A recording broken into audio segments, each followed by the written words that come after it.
It's been quite explosive in the paranormal and also alien world recently, with UFO news coming out left, right and centre. I'm refraining from using the word bombshell because I know everyone despises it, but we could potentially be getting there. Now, this week kicked off very interestingly with UFO whistleblower David Grusch, who really kind of spearheaded whistleblowing in the past couple of years, has come out with some absolutely insane claims over the past few days, which is really fueling a lot of the UAP disclosure.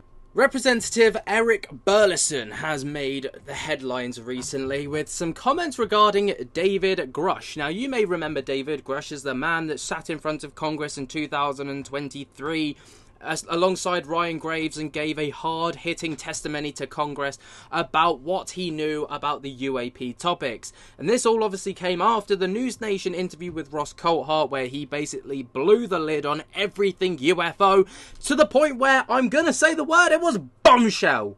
Ladies and gentlemen, I can hear the angry comments and the typing now ferociously. How dare you use the term bombshell? But there it is. At least it's not in the title. Maybe it is in the title, but I'm probably not going to put it in the title. I don't want to get grilled for that. Anyway, he's also made some very interesting claims regarding the apparent use of...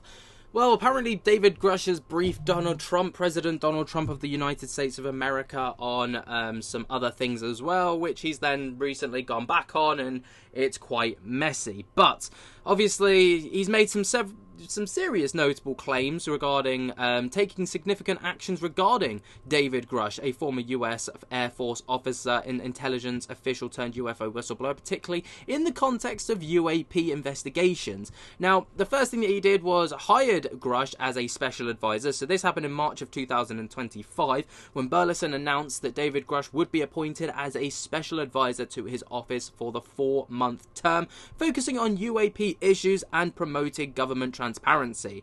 Now, this was, of course, a strategic step to leverage Grusch's expertise as a former intelligence officer who testified in front of Congress, like we've already stated. But he also pushed for Grusch to be hired as a staff member for the House Oversight Committee, indicating a desire to integrate Grusch's insight into the broader congressional efforts. Now, there was also something incredible that happened, which was the restoration of Grusch's security clearances.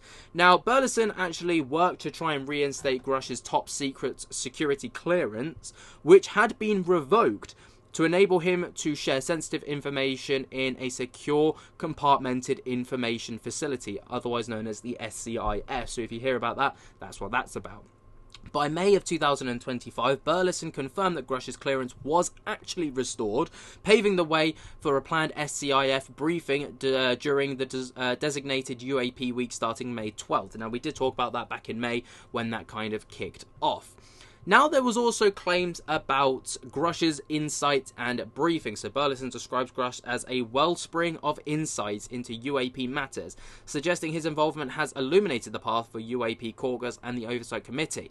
Grusch reportedly provided the names of 20 officials with knowledge of classified UAP programs, indicating which ones might be cooperative or hostile, some of whom may require subpoenas. Now, that's obviously quite a big deal. And the controversial claim which emerged in June of 2025, where people suggest that Burleson stated that Grusch had actually briefed former president and now current president Donald Trump on the tall white, which is an alleged extraterrestrial being, on human-alien hybrids. And Trump jokingly suggested Senator Adam Schiff was one of such hybrid. Burleson later then clarified on X that he did not say that Grusch personally briefed Trump, emphasizing the key distinction to correct the narrative. Now, this is where things are getting a little bit messy. So, this is the clip in question where, where is it? Here.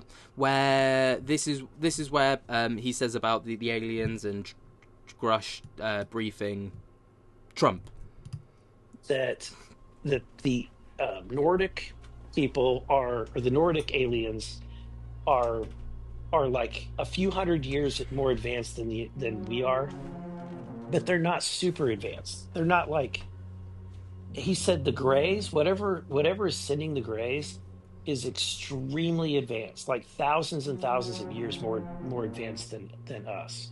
because it's doing all the anti-gravity stuff, all the crazy, all this crazy stuff that's very highly advanced.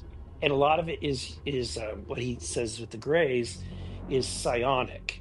So they basically don't have physical interfaces. They're using their mind, and that there's an interface that picks up thought, and then and that's how they operate these vehicles, is out of psionic. But the Nordic people somewhat resemble humans, and they have been experimenting with crossbreeding with humans. And he says some of them, that there are aliens that are crossbreeds living in the world. And I asked him, I go, okay, do they know that they're a crossbreed, or do they, like, how would you know that they are a crossbreed? And he didn't have an answer for that. Like, he didn't know if they knew what, but he said that the briefings he's had described, talked about them. And he said when Trump was briefed on this topic, because Trump finally had a briefing, and he was in the middle of impeachment, like he was in the middle of being impeached, so he's going through that, and then he had like this existential briefing that just kind of rocked his worldview. He joked in the briefing, whenever they said that there are these half breeds, he joked that Adam Schiff must be one of them. And so, yeah, Nifty Schiff is an alien, half breed. I mean, I can see him being. So that was the interview in question, right? That's obviously just a small snippet of it where he states that, Trump was briefed on the situation. Now, he quickly cleared this up because there was a narrative going around that David Grusch, during Donald Trump's impeachment, was briefing Trump and stuff like this, and he quickly jumped onto Twitter to state, as you can hear in this clip, I didn't say that Grusch briefed Trump. Key distinction, trying to obviously clear up that narrative as quickly as humanly possible. Now, he then also made some claims that David Grusch actually recommended that he goes and sees the alien mummies of Peru, obviously the ones with Jaime Maussan, or Maussan. I always get the name wrong, I do apologise, because some of them had physiology similarities of the ones that he'd seen in classified briefings. That's David Grusch, by the way, stating this to Eric Burleson. Don't forget, David Grusch was hired as an advisor to Burleson, so he recommended that he goes and sees them, and this was the clip in which he stated this. At the end of the day, I was there to see that. Also, we had reports that there was mummies that were found in Peru that were alien mummies.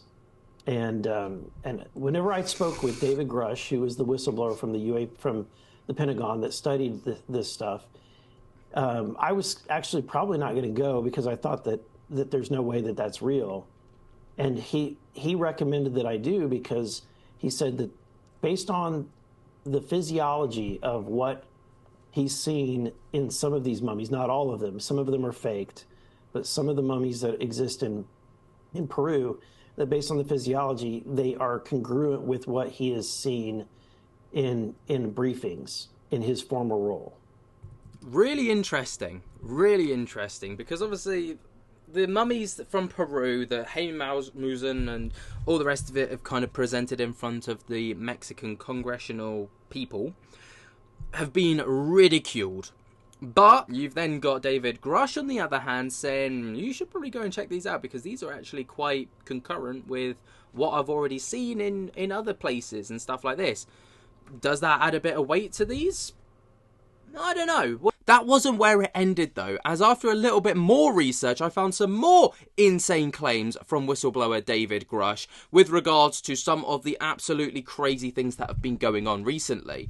It would seem that the David Grusch situation is even crazier than any of us could have possibly expected. Now, David Grusch, of course, blew to popularity because back in 2023, he did that now infamous News Nation episode where he sat down with Ross Coulthart to talk about what he knew with regards to NHI, aliens, technology, and all the rest of it. The rest is kind of history. He then sat for Congress in 2023. And ever since then, he's kind of taken a bit of a backseat and done a lot of behind-the-scenes stuff.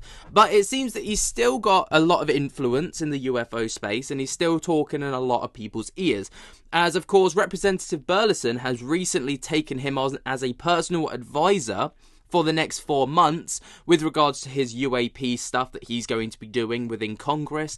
And there's been a lot of stuff that has already been spoken about with regards to Donald Trump, for example. I made a video about that yesterday, but that video led me down a bit of a rabbit hole of like just kind of further personal research that I was just intrigued by.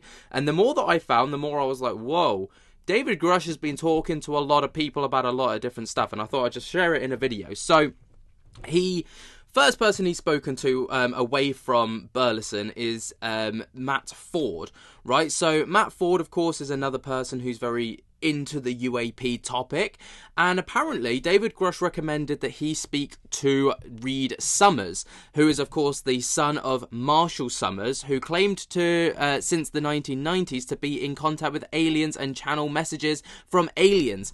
It's an interesting claim, of course, to make, but that's not the only thing that he's really like known for, right? So he was born in and this is Marshall Summers, by the way.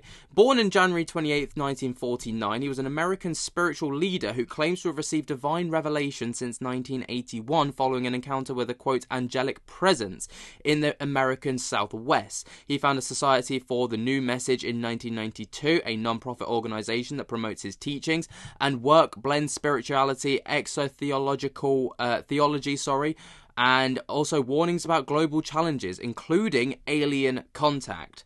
So Summers is actually best known for his Allies of Humanity briefings, a series of books which consisted of 4 volumes as of 2019, that he claims were transmitted from extraterrestrial beings observing Earth, distinct from his other writings which he attributes to an angelic source. And he also compares humanity's situation to that of indigenous peoples encountering colonizing forces, warning that some alien races are manipulative and pose a threat to human sovereignty. So, that's a little bit more about Summers in case you'd never really heard of them. But obviously David Grusch vouches for him because he's told Matt Ford to go and seek him out and to talk to him about what he knows in this little clip right here. Good to be here. Excellent. Yeah, thanks for joining us. We've been chatting for a while about having you on the show, and how I found out about you. Interestingly enough, so I've known David Grusch for quite some time, even before he was public. And I was asking him one day, who would be someone that maybe is not on my radar that would be a really great guest, and he immediately brought your name up. He's like, you got to get this Reed guy on. He's doing really amazing work.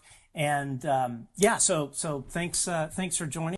So, it's interesting, right? But moving on to Burleson, obviously Burleson, like I said, has taken on David Grusch as this like advisor role within the UAP situation, and he apparently, introduced him to someone who talks to aliens or angels, and similarly to that of what we've just spoken about. That there's so much truth in the Bible. In fact, so I'll tell you guys something that I have. David Grusch put me in contact with an individual who blew my mind. I don't know if I can believe him, but it's an individual who has aliens talk to him, and this individual went from being a Jewish person to being an atheist in his life when he started talking to what he calls his aliens or angels. They started talking to him. He has these strange experiences, and then his wife will transcribe what he says, and a lot of it is predictions that come true. And what he told me is he became a Christian. He started believing in Jesus because these things that were talking to him said, yes, Jesus is real. Jesus, I mean, was a real person. He really did perform these miracles, and this guy, and he was the Messiah, and he is part of the divine council with God. And then a guy who didn't even know what the divine council was, the Bible, suddenly was being told through the. Anyway, that was an interesting thing. So let me go back to your question. When you ask, like, all these ancient, like, megalithic sites like Machu Picchu, or the pyramids the pyramids that are in, whether in the Aztec Empire, the Inca, and then you've got pyramids of Egypt, I mean, it's ubiquitous across the world, and some of these sites have got stone structures at their base that there's even modern technology and modern machinery would have a very difficult time putting in place and making it that perfect. It suggests to me that there were ancient civilizations that were extremely advanced, and what happens is and I think Tim Alberino is right, like, you have cataclysm occur, whether it's a comet that hits, or it's the poles that the electromagnetic, the Noah's magnetic Ark. poles. Noah's Ark, Eric. Yes, and so it creates the Noah's Ark experience, right? And so if you read the Bible, pre-Noah was a pretty wild period in world history. And that pre-Noah period, you had, and this where it fits in with the UFO phenomenon, okay? And when David Grusch is telling me that there's a Nordic type of aliens that crossbreeds with humans and creates this crossbreed, in the Bible it describes this. In Genesis 6, it says that basically angels looked down and lusted after the women of earth. They decided to come together, and they came down and they copulated with so basically they created hybrids, and the hybrids were called the Nephilim. And the Nephilim were considered giants or mighty men, basically demigods. And so the question is, like, when you hear this, it's like, it sounds like just wild, but it's in the Bible. And but if you look through not just the Bible, but what about Greek mythology? You look at every, like, major historical document. It always goes back to some tale about a god that comes down, creates a half breed, and then that half breed rules. And so to me, that's a fascinating overlap that consistently happens. And so what Tim Alberino says is that, look, the Bible describes angels as non-earth creatures. At the end of the day, that means they're alien. They're not from planet Earth. They're from somewhere else. And we tend to think of them as, like, ethereal, that they're just these, like, shadow type figures, but they do have physical form, because if you read the Bible, they have physical form. They often actually look weird because they're startling when people see them. And they always have to say, "Do not be afraid," when somebody sees them. So that tells you that they don't always look human. And so it's an interesting overlap with this whole the history of our civilization, potentially. I'm with you on that, and you can respond. Interestingly, we're seeing quite a lot of religion being brought into the UAP topic now. You may remember that Matthew Brown interview that was done with Jeremy Corbell and George Knapp, the 3-part series. On the final, some of the bow out words that he used was about how God is real and stuff like this. Now, I'm not a religious person by any stretch of the imagination, but so I'm not exactly, like, best educated to kind of comment on that situation. But it's a topic that we're seeing brought up a lot more often, is this of religion and angels and God and Jesus and stuff like this, and these biblical figures being brought into the conversation alongside the UAPs and aliens and all the rest of it. Interestingly, obviously, he spoke about the quote-unquote half-breeds there, where it was, it's one of those ones that was apparently briefed to Donald Trump, right, during his time as president. He was getting impeached at the time, I believe, was the kind of the context of the situation. And, he was spoken to about half-breed, half-alien, half-human, species, right? And how they're quite, advanced and, way more advanced than us of humans in terms of their minds and their, physical bodies. And apparently Trump even joked about it, even, labelling some people in his party and within his government as, these half-breed aliens, and made light of the situation. And, you can hear Eric Burleson talking about it right here.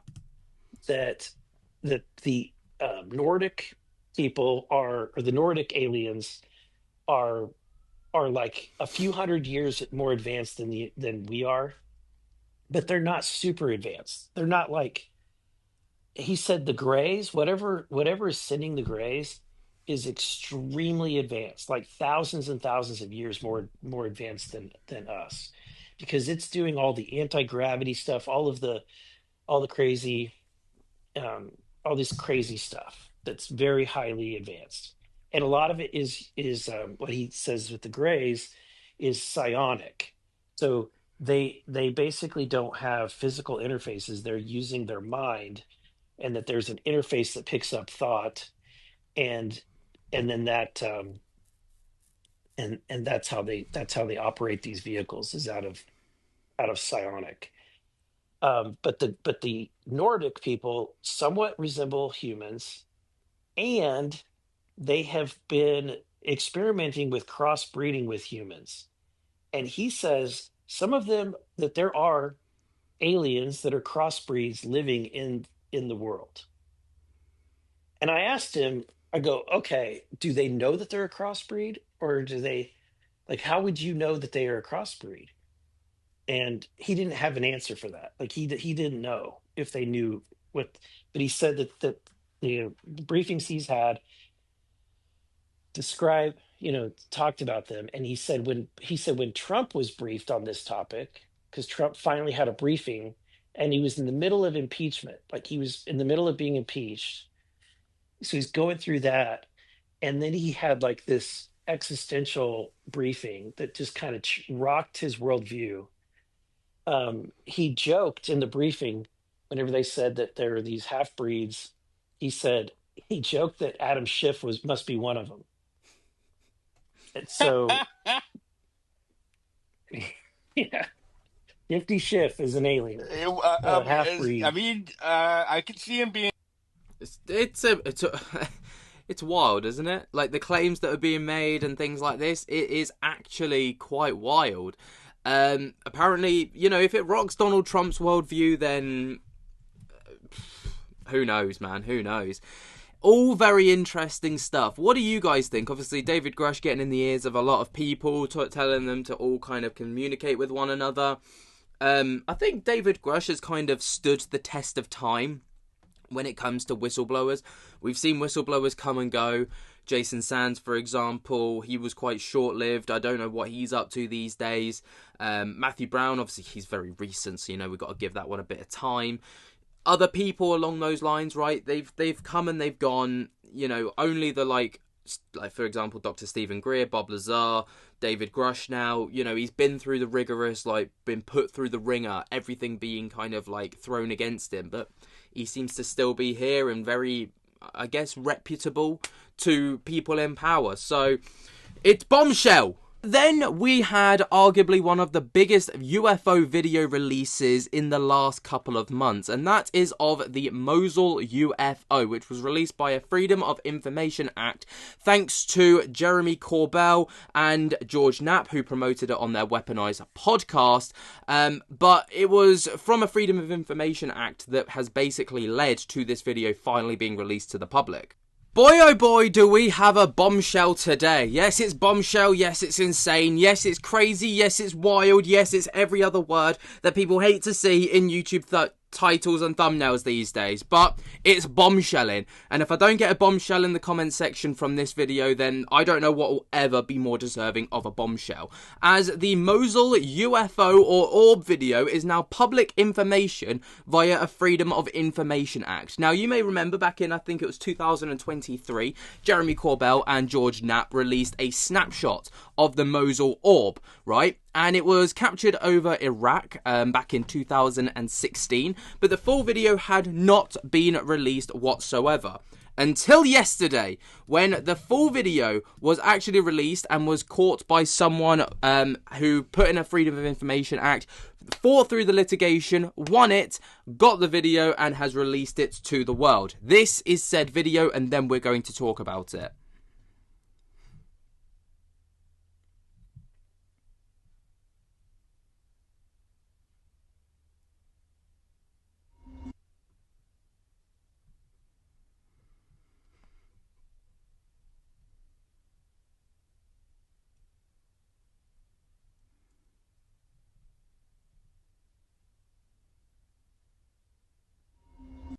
Now, obviously, it's got striking similarities to that of the Boogosphere that we've seen circulating from Colombia earlier this year, right?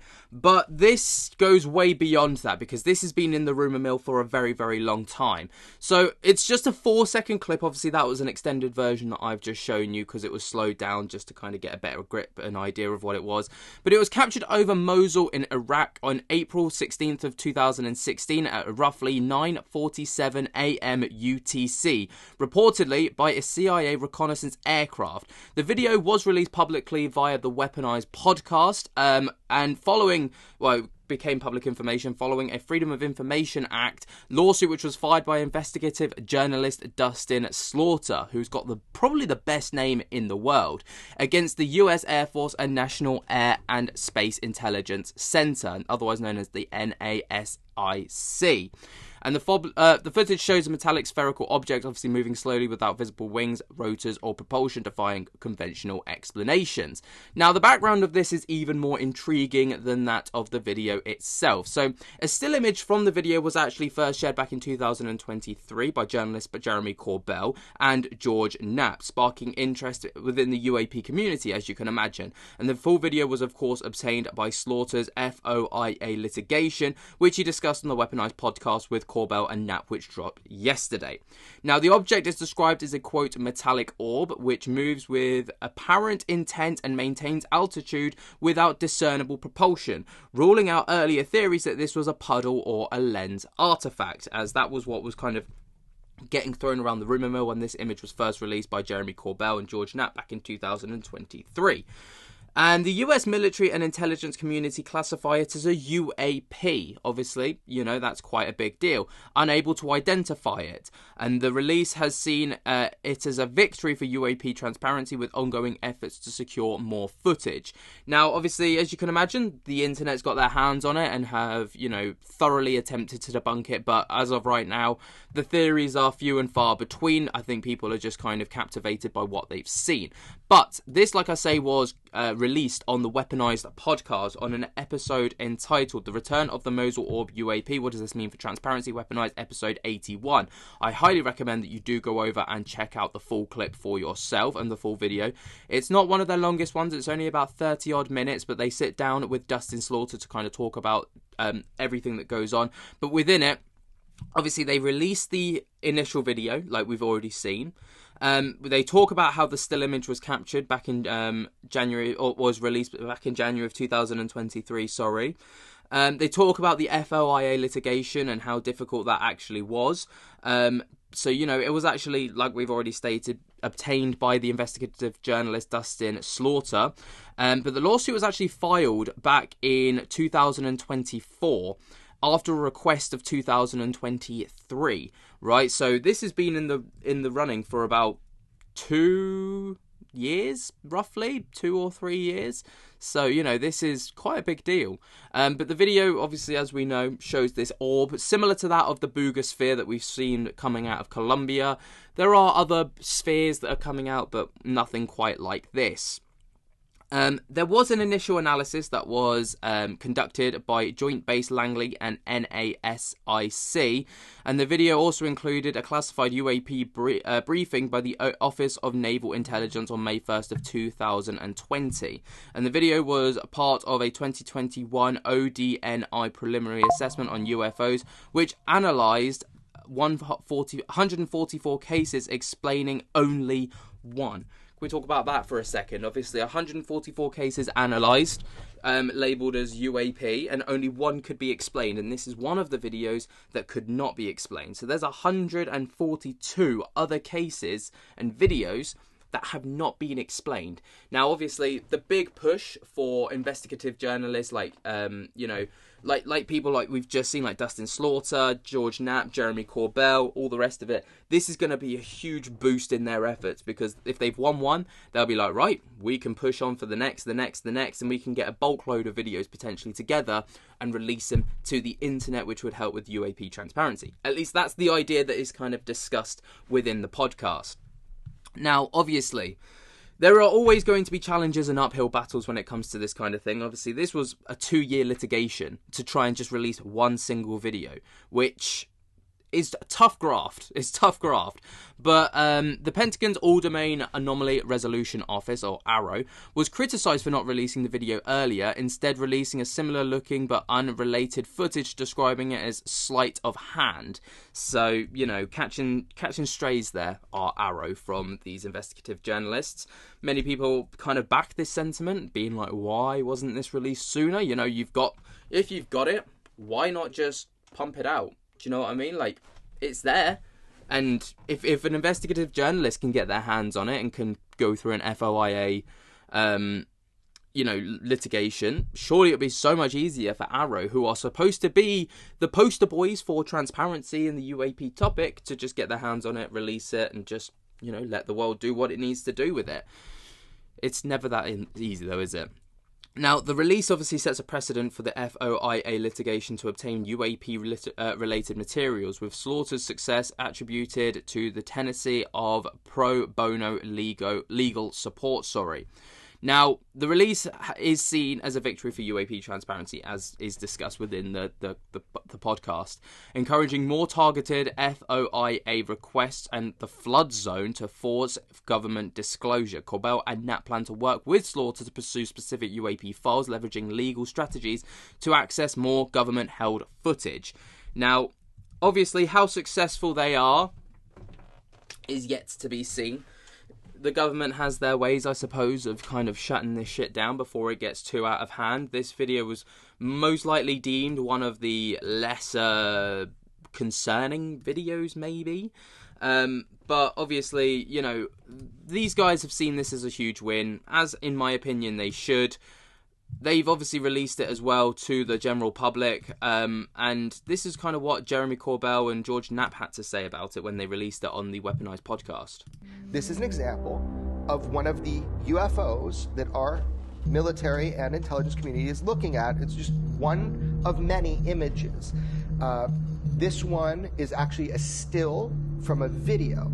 It's a brief video, maybe 4 seconds, where this orb, or this metallic looking ball, runs alongside a spy plane, and obviously this is the still image that they're talking about. This is the one that was released back in 2023. This is, as you can imagine, why people thought it would be a puddle or a lens flare of some description, because obviously from this still image it does look just like that. It's like just literally off the curb.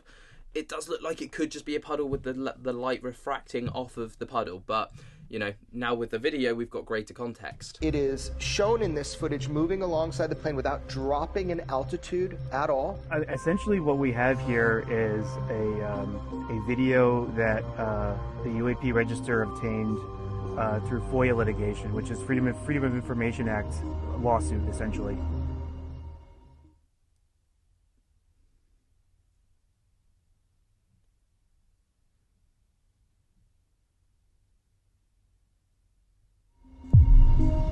Very, very interesting stuff. What do you guys make of it? Is this, just another dub for the UAP community? Is this a bombshell?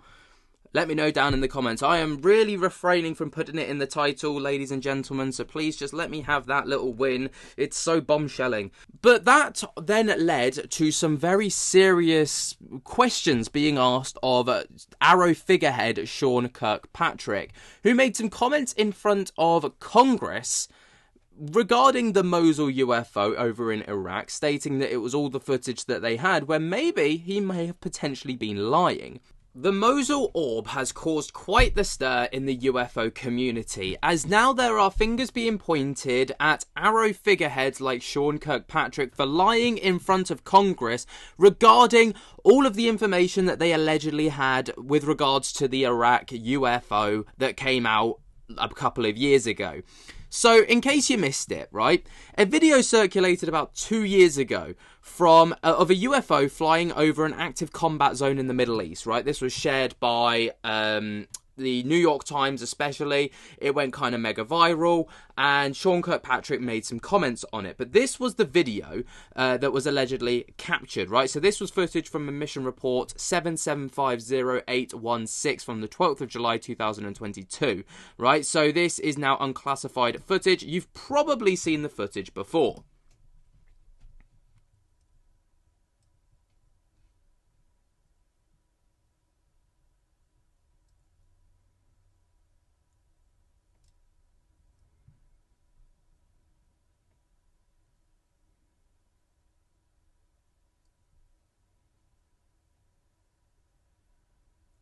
Like I say, that footage went mega viral. Everyone was talking about it. Everyone was kind of like, whoa.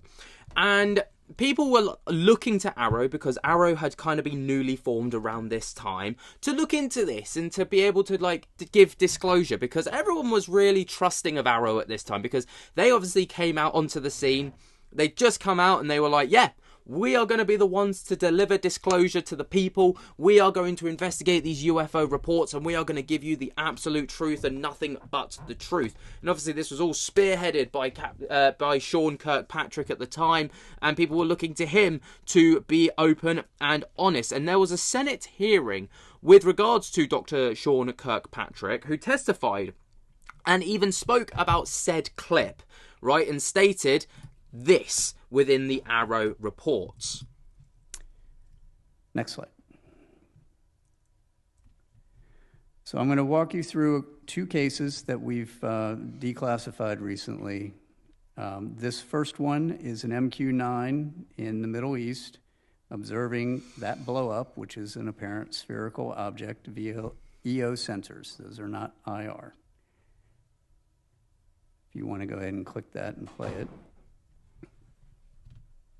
You'll see it come through the top of the screen. There it goes. And then the camera will slew to follow it. You'll see it pop in and out of the field of view there. This is essentially all of the data we have associated with this event from some years ago. It is going to be virtually impossible to fully identify that just based off of that video. Now, what we can do and what we are doing is keeping that as part of that group of 52% to see what are the similarities, what are the trends across all of these, do we see these in a particular distribution, do they all behave the same or not? As we get more data, we will be able to go back and look at these in a fuller context. How are we going to get more data? We are working with the Joint Staff to issue guidance to all the services and commands that will then establish what are the reporting requirements, the timeliness, and all of the data that is required to be delivered to us and retained from all of the associated sensors. That historically hasn't been the case, and it's been happenstance that data has been collected. So, obviously, the key point there that he states is the fact that that is all the data that they have been able to collect on that object, and that they've not been able to collect any further evidence at all, and it's all kind of, that's kind of it. So they can't identify what this object truly is as a UAP or something else, just based off of that clip. But thanks to a Freedom of Information Act lawsuit that has just gone through and has been released by the Weaponized podcast, thanks to Jeremy Corbell and George Knapp, We obviously know that that may not necessarily be the case, because the Mosul orb video has actually just been released. Now, like I say, 2 years ago, the Mosul orb video generated a lot of interest, okay? And a lot of people are now stating within the UFO community that this video completely undoes all of the comments that Kirkpatrick had stated in his hearing in front of Kirsten Gillibrand, right? So, obviously the key claim there was that this is, and I quote, "this is essentially all the data that we have associated with this event." And obviously the video then started to circulate, and that was everything that they knew, and it was, there's nothing. But thank you to Dustin Slaughter, right? And I'm reading this from Reddit because someone else has kind of collated this information. And his successful FOIA lawsuit, basically we get a closer look at this specific object, and it kind of clearly shows a different angle and different data from what we were originally shown by Kirkpatrick. Now, obviously, when it also released a couple of years ago, around the same time as that original New York Times post that I shared, this photo was also released, right? It was just this snapshot. That was all we had. And the idea was that this may have just been a puddle on the floor. This could have been a lens flare. This could have been a bug. This could have been anything, right? Because it was just a snapshot and no one really knew what this was. But thanks to that Freedom of Information Act lawsuit that was recently won by Dustin Slaughter, we've now got this incredibly good video. Maybe a couple of seconds long, I know, but it shows a little bit more context of that original photo and potentially of the video that Kirkpatrick shared.